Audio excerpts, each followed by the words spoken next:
Bonjour et bienvenue sur le podcast de Lilo, le moteur de recherche qui donne plus que des réponses. Dans cet épisode, nous allons parler de solidarité et de positivité. Bonjour Sophie. Bonjour Seth. Est-ce que tu savais qu'aux origines de Lilo, on trouve le mouvement Colibri ? Comment l'oublier ?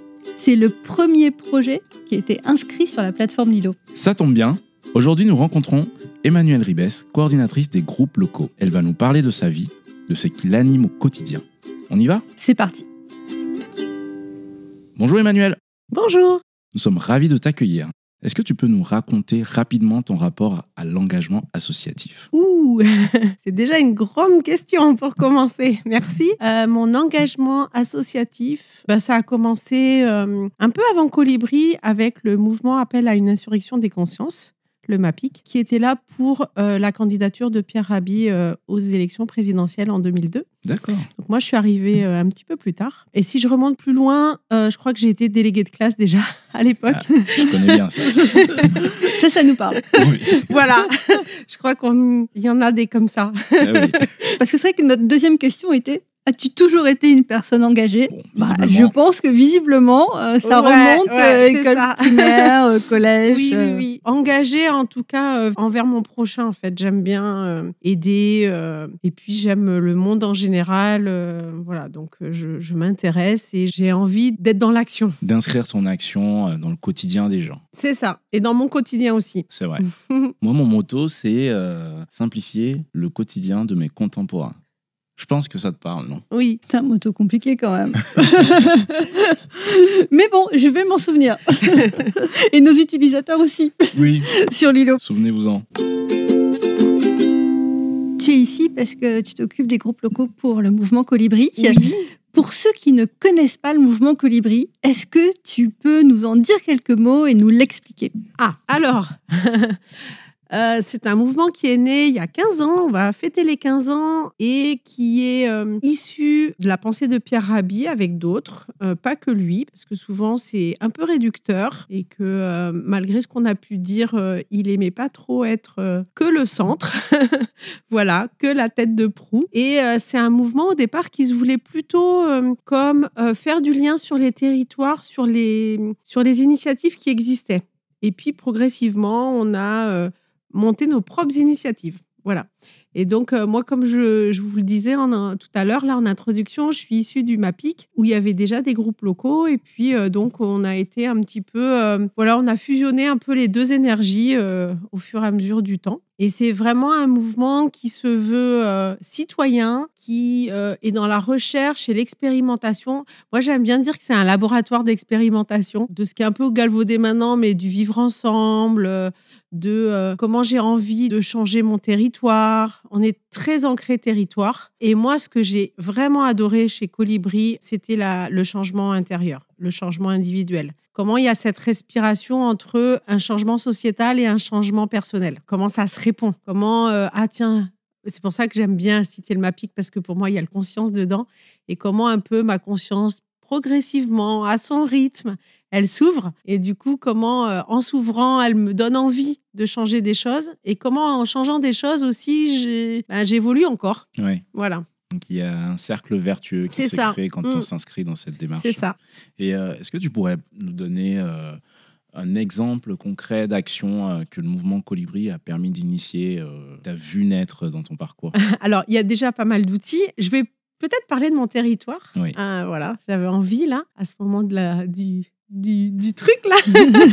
Nous, ce qu'on a fait sur mon département, donc je viens des Alpes-Maritimes. Au départ, j'étais plutôt niçoise et maintenant je suis plutôt près de Grasse. Et on a mis en place des marchés gratuits, des gratiférias. On a été les premiers à le faire sur notre département et c'est très très intéressant de voir ce que au groupe organisateur ça demande comme changement justement, aussi d'être là-dedans, et puis aussi aux personnes quand on leur disait non, c'est du don, c'est même pas du troc, c'est pas de l'échange, c'est vraiment du don. C'est-à-dire si tu veux venir et que tu as besoin que de prendre entre guillemets, c'est OK. Et par contre, si tu as des choses à donner, c'est OK aussi.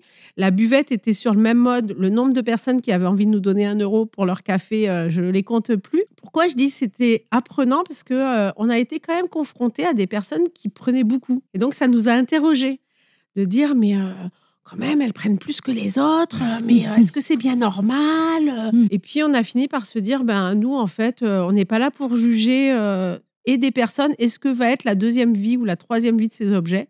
Chacun fait bien comme il voudra. Et puis aussi, il y a une dame qui était venue 2-3 fois, qui était un peu dans ce cas-là. Et elle nous disait, oui, vous savez, moi, c'est vrai que je revends un peu, mais sinon, je finirai pas mes fins de mois. Et du coup, ça nous a un peu calmé sur notre part de un peu chacal CNV qui dirait, mais t'es sûr que c'est bien ce que tu fais?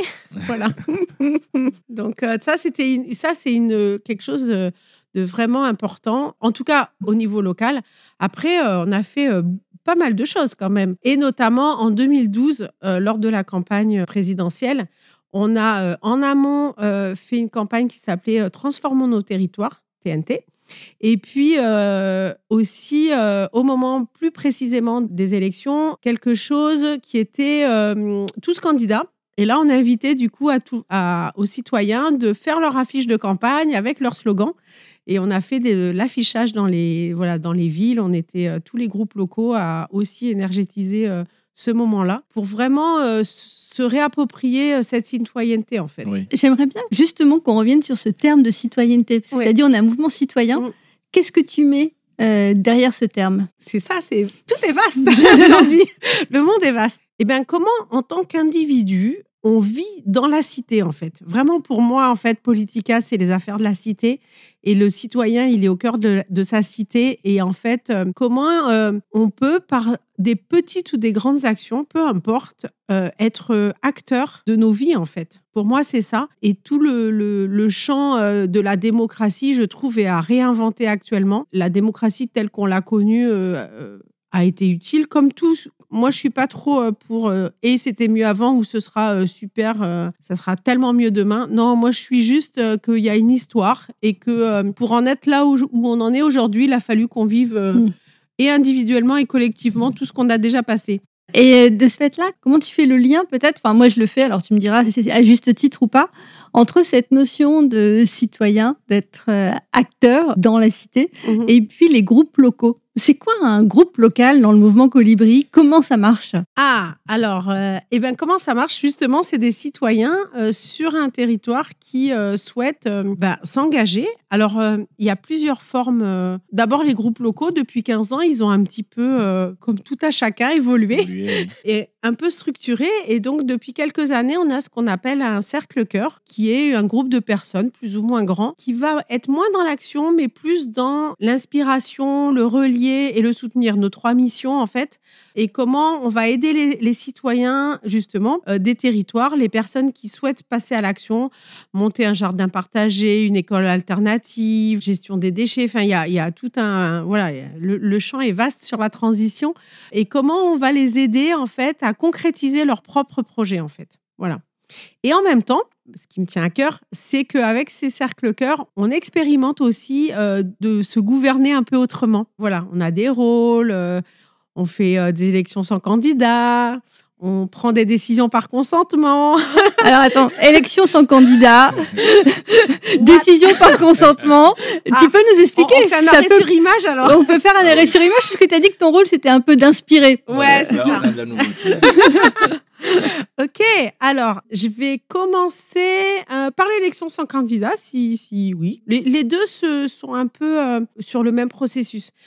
L'élection sans candidat, c'est vraiment une élection où il n'y a pas de candidat, comme son nom l'indique. En fait, on définit d'abord un rôle qui va être indépendant des personnes. Donc, on essaye au maximum dans ces types de gouvernance de dissocier les personnes des rôles qu'elles tiennent. Ça, c'est très important. Par exemple, quand dans une réunion, on est entre guillemets maître du temps et qu'on doit dire c'est l'heure. C'est pas Emma qui dit c'est l'heure, c'est vraiment mon rôle en fait. Et du coup, il y a moins d'affect aussi. Enfin, on essaye. L'affect, on le met ailleurs, on le met à un autre moment, mais pas autant. Voilà.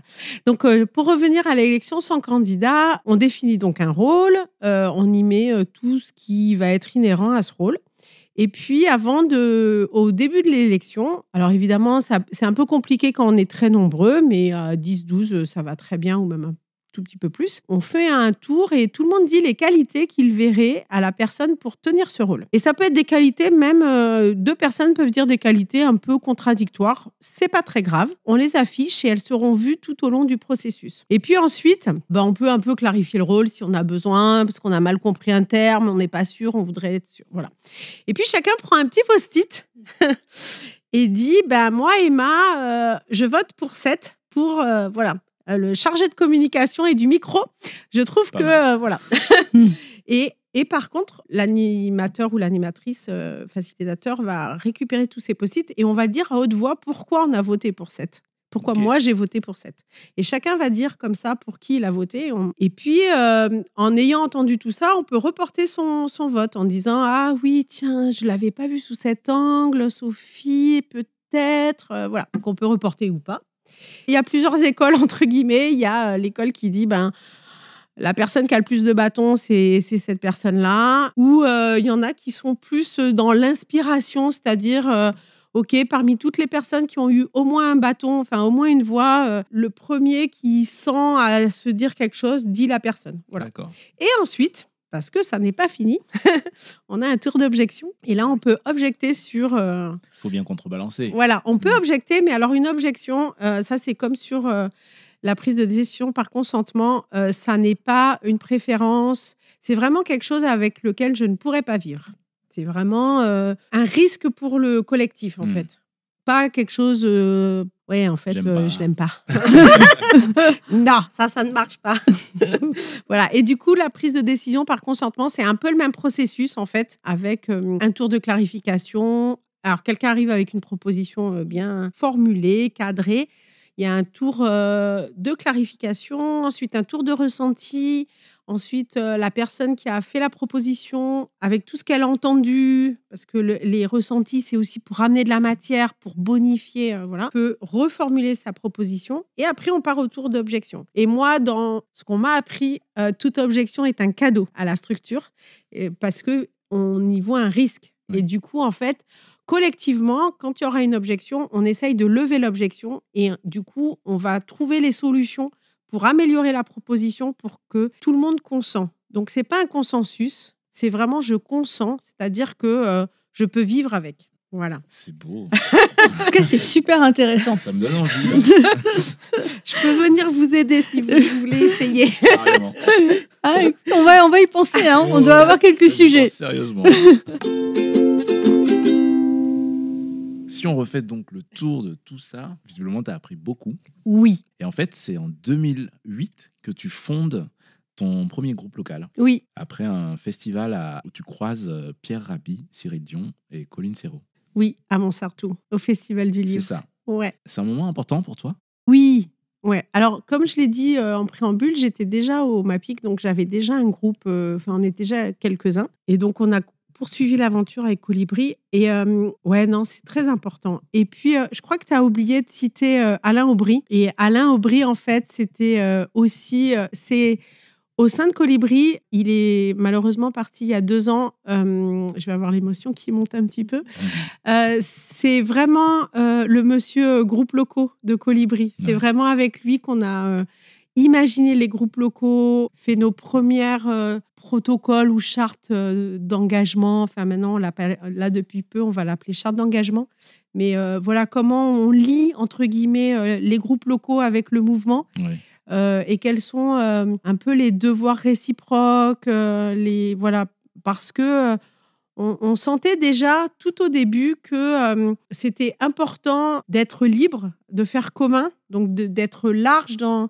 Mais en même temps, quelque chose à protéger. Il y a toujours ce petit équilibre à trouver, en tout cas. Et oui, moi, ça m'a énormément appris. Et vraiment, ça a été...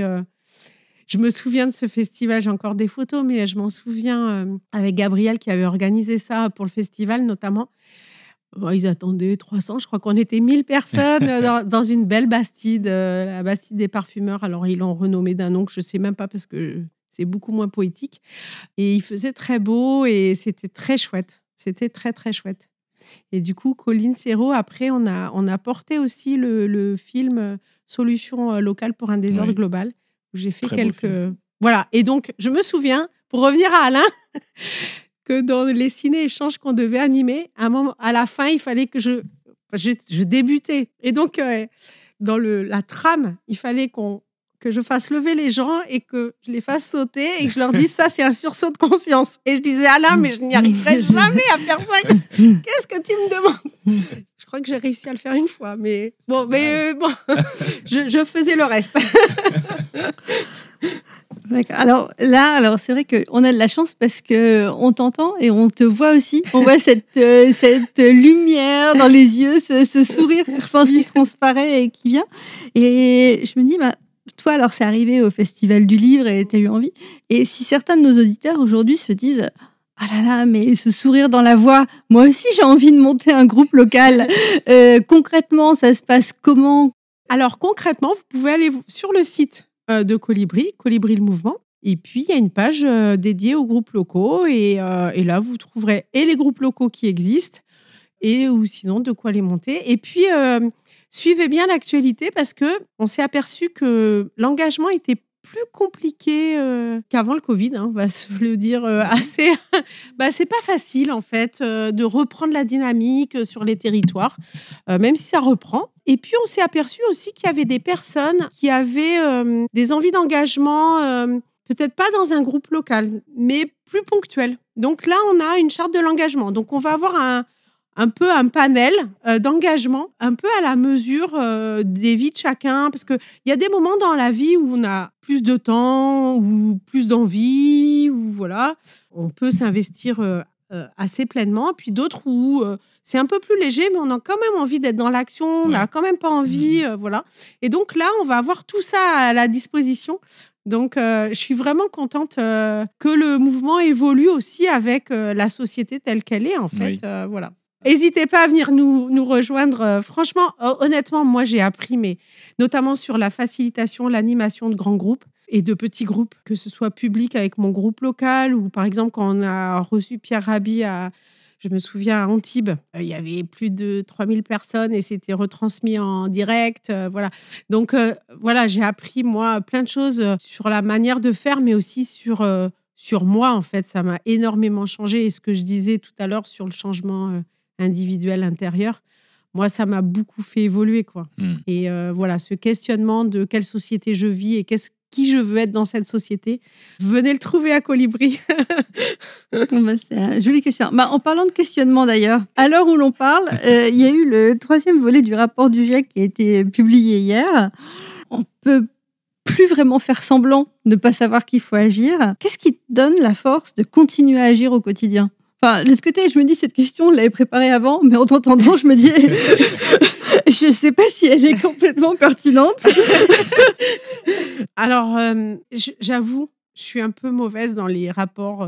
Voilà. Il y a des personnes qui ont besoin de ça pour agir. Et moi, personnellement, au contraire. On est traversé et on parle beaucoup d'effondrement, de collapsologie, etc. dans le mouvement, parce qu'il y en a aussi qui portent ça. Moi, j'avoue, j'ai l'impression d'être un lapin dans les phares d'une voiture, quoi. Quand on me dit ça, je suis un peu tétanisée et du coup, ça me fait l'effet inverse. Je conçois totalement qu'il y ait des personnes pour qui c'est moteur. Alors moi, pas du tout. Moi, en fait, ce qui me fait kiffer, c'est le monde dans lequel je veux vivre, quoi. Le nouveau récit, en fait. En fait, c'est ça. Moi, j'adore l'humain. Je ne m'attarde pas sur les mauvais côtés. Je veux travailler à ce qu'on soit meilleur et individuellement et collectivement, quoi. C'est ça mon... C'est ça ton moteur. C'est ça le vrai moteur, en fait. C'est ça. Ça de ne pas s'attarder sur ce qui va mal, mais de faire en sorte que ça aille bien. Après honnêtement, il y en a. Oui. Et ils sont utiles, parce que je sûr. pense que pour certains, si on ne tirait pas cette sonnette d'alarme et s'il n'y avait pas ces rapports-là, il y en a qui ne bougeraient pas du tout, que ce soit citoyens ou gouvernants, etc. Et donc, je ne leur jette pas du tout la pierre, au contraire. Mais voilà, comme dans le monde, il faut de tout, moi, je ne suis pas ça. Alors, on passe à notre section les 5 questions. Exactement. Là, pour tout vous dire, chers amis auditeurs, c'est qu'on m'a dit, là, ce sera la surprise. Alors, je suis un peu dans l'expectative. C'est un moment complètement sacralisé. On va te poser 5 questions. On va te demander d'y répondre du tac au tac. En même temps, tu es le tac au tac. Alors, on va commencer par la loi que tu aimerais faire voter. Je crois que ce serait une loi qui reprendrait l'égalité de chance pour tous. Vraiment ça. Et une loi sur l'éducation des enfants à la bienveillance. Je pense que si on n'éduque pas à la paix, on ne pourra pas avoir de paix un jour. Et il faut vraiment qu'on laisse chacun être ce qu'il a envie d'être. Et dès le plus jeune âge. Quel est le geste ou l'habitude que tu aimerais que nos auditeurs fassent ou arrêtent complètement de faire? Je ne sais pas s'il y en aurait un. En fait, j'aimerais que chaque auditeur se pose la question du geste qu'il fait et qu'il aimerait arrêter. Voilà, et qui lui demanderait un petit effort, en fait. On revient à la conscience, en fait. Je pense qu'un petit effort, enfin gentillet, hein, mais voilà. Un effort. Il faut que ça coûte. Non, pas spécialement. Non, je crois pas. Il faut que ça change d'habitude. Et souvent, changer d'habitude, l'être humain, il n'aime pas trop. Oui. C'est pour ça que je dis un petit effort, parce que, enfin, moi, je suis pareil que les autres. Hein. Il y a des trucs, on me dit bien de le faire, hein, mais c'est pas si simple. J'ai des résistances, comme tout à chacun. Mais oui. Là, il faut commencer à utiliser Lilo. C'est ça. Ou arrêter d'utiliser l'autre. J'essaye d'être positif, moi. Mais on sait que c'est un petit effort. Ouais. Et c'est pour ça qu'on mesure aussi. Franchement, c'est pas un effort. Emma. Non, ça a été super naturel. Bon, ce que j'ai regretté, c'est de ne pas avoir eu ma boîte mail quand il y en avait encore. Mais on y travaille. Merci. Mais on y travaille, nous aussi, on essaye de dessiner le monde auquel on aspire. Donc on y travaille. On revient vers toi, hein, parce que là, tu as bien vu qu'elle essaye d'inverser les questions. Non, excusez-moi. Je suis sage. Alors, l'échec qui t'a le plus appris? Non, là, il n'y en a pas qui me vient. Il n'y a pas un truc où tu t'es dit, mince, la prochaine fois, je ferai autrement? Plein, en fait, mais je rebondis vite, donc Non, très bien. Hein. Il y a des gens comme ça qui réussissent tout dans leur vie. Non, mais sans doute, il y en a plein, mais en fait, j'en ai pas un qui me vient là. Ou tu ne le vois pas comme un échec? Non, je peux pas dire ça, parce que ce serait un peu trop prétentieux. Et puis, je me sens pas du tout comme ça. Alors, si j'essaye de reformuler la manière dont Seth formulerait la question. Quel est le moment de ta vie qui t'a le plus appris? Ou est-ce qu'il y a un moment dans ta vie où tu te dis, là, j'ai fait un saut, ou même pas non plus? Il y en a eu plusieurs, là, depuis tout à l'heure. Un moment, alors, qui m'a appris, c'est quand, avec un ami métis, je l'aidais à trouver des appartes et que quand les portes s'ouvraient, ça se refermait automatiquement. Et là, je me suis dit, mais non, j'ai vraiment pas envie de ce monde-là. Ça m'a confortée dans ma vision de ce que j'ai toujours été ouverte, en fait, et dans l'acceptation de tout un chacun, même si par moments, je vois que l'inconscient collectif peut m'amener des pensées pas toujours très cool. Parce qu'on a des vieux schémas, je crois. Et puis on a les petites voix inconscientes. Ouais, vraiment, cet inconscient collectif, par moment, je lui en veux. D'accord, donc quand la réalité te permet de prendre conscience d'un certain nombre de choses, ce sont des leçons. Oui, voilà. Ouais, c'est ça. C'est dans la même veine, hein, en fait. Mon père était d'origine pied-noir. Et moi, j'ai vécu, à mon adolescence, j'ai eu la chance de d'aller en Algérie, que lui retourne. Et je me souviens quand il a fallu que je refasse ma carte d'identité et qu'on m'a demandé si mon père était français. Franchement, j'ai eu les boules, quoi. Parce que l'Algérie était française et on me demandait de remonter, fallait que j'aille chercher à Nantes, je ne sais quoi. Et là, je me suis dit, mais j'avais 25 ans, quoi. Enfin, je veux dire, j'en avais fait des cartes d'identité avant. Donc, mon identité, elle était connue, quoi. Et qu'il fallait que je reprouve. Mais j'ai halluciné. Je me suis dit, mais dans quel pays je suis, quoi? Dans quel monde on vit? Ça, j'ai pas compris, en fait. Voilà. Et je supporte pas les injustices. Ça, c'est aussi un moteur que vous pouvez... Lilo, moteur injustice. Ouais, je pense qu'on se rejoint là-dessus. La notion de justice, elle est fondamentale. Très ancrée. On sait que sur Lilo, nous, on aide à financer des projets parce que les associations, les projets ont besoin d'argent, de se financer pour agir, pour se développer. Est-ce qu'il y a un grand patron ou une entreprise que tu aimerais convaincre ou dont tu refuserais 1 million d'euros pour le mouvement Colibri? Je crois que j'en refuserais beaucoup. Ouais, non, franchement, non, on peut pas. Non, il y a des choses on peut pas transiger. C'est pas possible. Je suis désolée, hein, mais je suis désolée, Colibri, mais les loulous, mais non. Moi, je voudrais du coup en profiter pour faire un grand merci à tous nos cotisants qui donnent, alors ou ponctuellement quand on fait un appel à dons, ou tous les mois.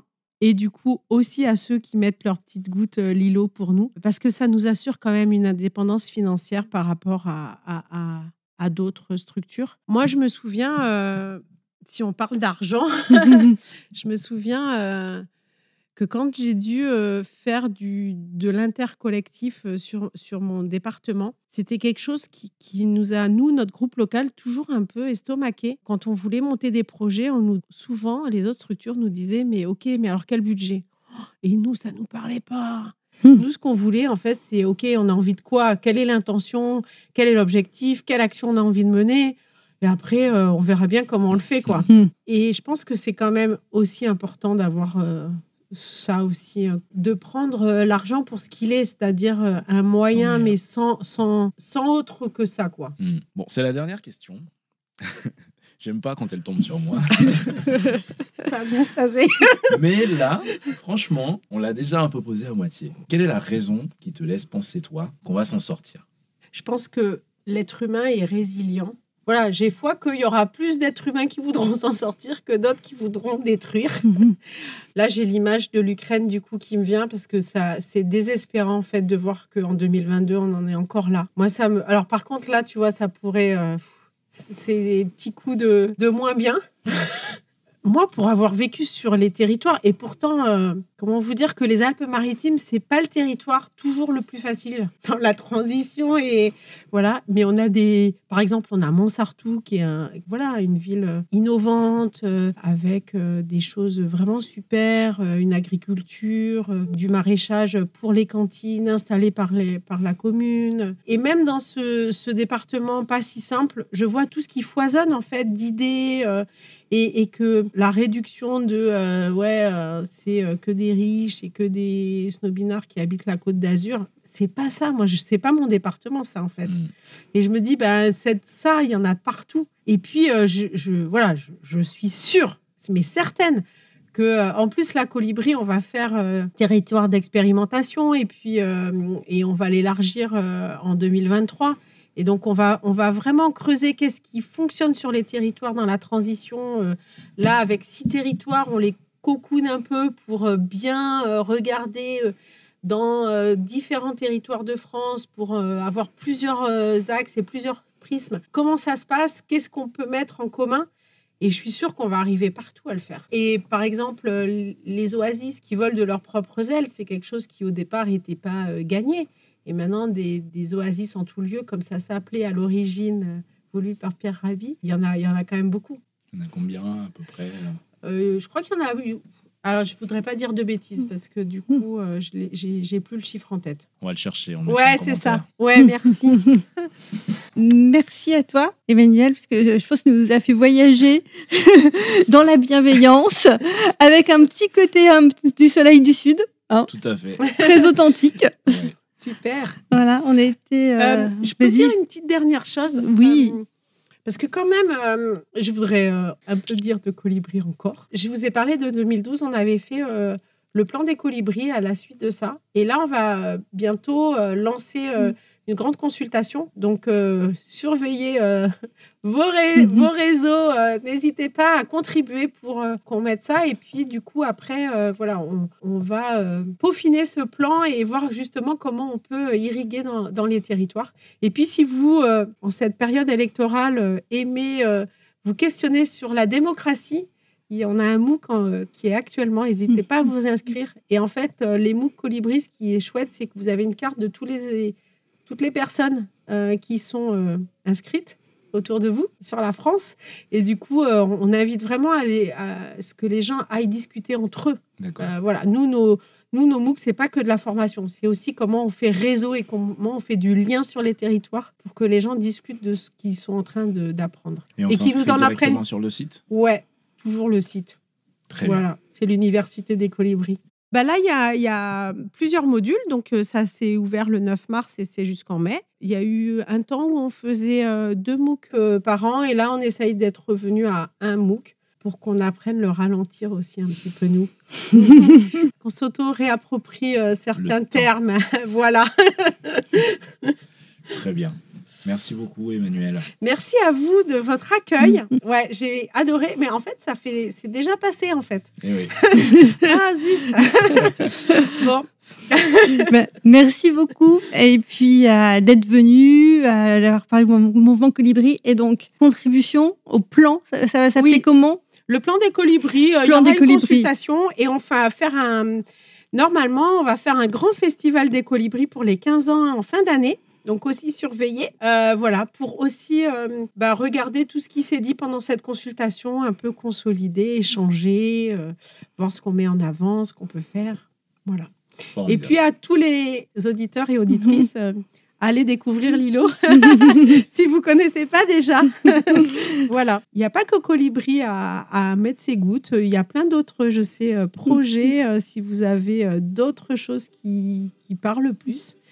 Mais en tout cas, nous, on est très contents des gouttes qui sont mises et qui nous aident au quotidien à continuer notre action et à œuvrer pour cette société solidaire, écologique et radicalement différente. Bravo aux auditeurs. Bon, bravo. On reste sur ces mots. Merci beaucoup. Encore une petite minute. Vous voulez prendre part à la grande consultation dont vous a parlé Emmanuel à la fin du podcast ? Rendez-vous sur la collecte du mouvement Colibri sur l'îlot. Pas besoin d'avoir fait Polytechnique ou l'ENA pour contribuer. On est tous concernés par les sujets d'énergie, d'éducation et de démocratie. À bientôt.